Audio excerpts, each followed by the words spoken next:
Now, here's what I want you to think about. No matter how long you have been in this pursuit of a relationship with God or just made a commitment to a relationship with Christ, because Christianity is not about just a one-time commitment. That's it. I'm good. I'm saved. I'm covered. I'm going to heaven. That's not what it's about. It is a life. It's a mission. That's what the church is on, a mission. And it's not about just that one-time thing. So the whole thing is once we've actually made that commitment, and once we've actually did that, it doesn't matter how long we've been on that road, whether you just started a week ago or whether you've been pursuing for 50 years.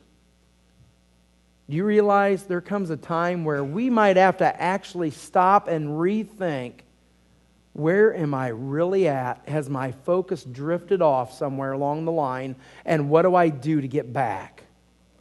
Look at one of the writings that John had in Revelation to one of the churches. It's the church of Ephesus, Revelation 2, 1 through 7. Look at what he writes. This is as simple as the gospel really is, so that anyone can understand. John wrote to the church in Ephesus, the Holy Spirit directed him to, he said, to the angel of the church in Ephesus, write, the words of him who holds the 7 stars in his right hand, who walks among the 7 golden lampstands. He's talking about this is the word of the Lord coming to you.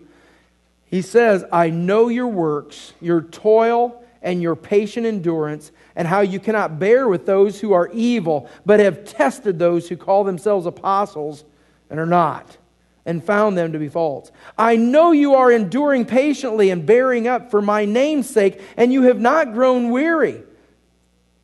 Now think about this. He's commending people that really sound like they're probably on the right track as believers in a church. He's really saying, you've been doing all these things and you're hanging on, you're doing the right things. But look what he says next. Verse 4, but I have this against you. This is the word of the Lord. But I have this against you, that you have abandoned the love you had at first. There are some other translations that reword that a little bit differently. Says the same things, but I like the way it says it the other way, where it says, you've abandoned your first love. What is he talking about?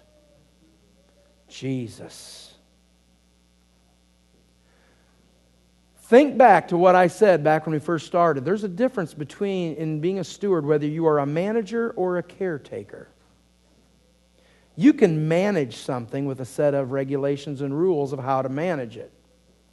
But when you got personal stake in it, it changes things.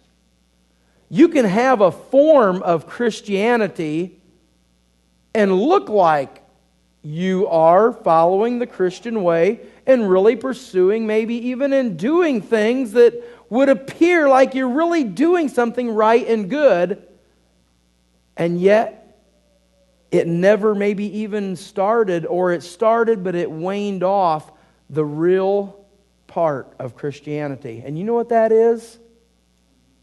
It was something that was shared with us in a worship seminar we went to last year at the Elam Fellowship Conference by a young lady by the name of Kim Walker, who's a part of Jesus Culture Music, who does a lot of the music that we sing and stuff that is just so, some of that stuff that is so profound between her and God. And she did a worship seminar for worship leaders and pastors, and she's like, she didn't get up and give you this whole set of rules. This is how you lead worship or anything. She said, she gave us her testimony of where she came out of, and just some horrible things. It was a bad family situation growing up. And you know what happened? She fell hopelessly in love with Jesus. And that was it. The word of the Lord to the church at Ephesus was, you're doing everything right, but this I have against you. You lost your first love. You haven't fallen hopelessly in love with Jesus.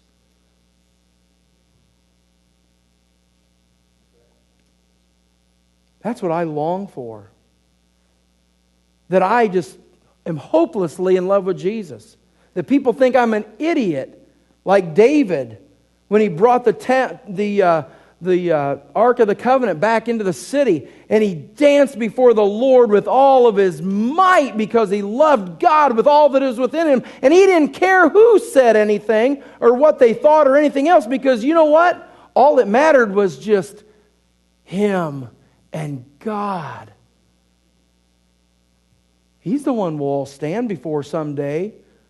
Were we hopelessly in love with him? Or are we too afraid of what everybody else is going to think if I stand there and yell out, God, I love you with all that is within me?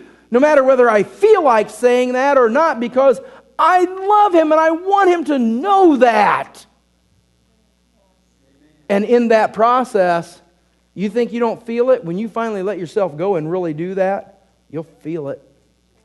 Because God will meet you where you are.